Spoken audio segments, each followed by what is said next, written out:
There's wide recognition in the US and in Europe that trade is linked with wage inequality in those countries. And part of the turn against globalization in those countries is due to the fact that people are recognizing these distributional consequences.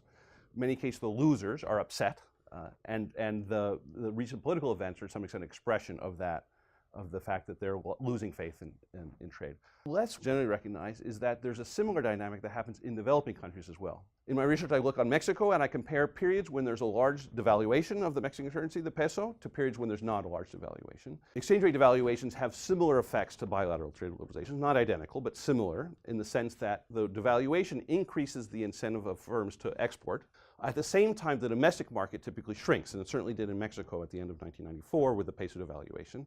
And so that's similar to a bilateral trade liberalization in the sense that a trade liberalization will also expand the opportunities of larger, more productive firms to export at the same time that the smaller, less productive firms are facing more competition or facing a smaller market. So the key finding from my research for this relation between trade and wage inequality in developing countries is that they are linked. There's a causal link between them, not just that when trade expands, inequality also expands, but that there's a direct link.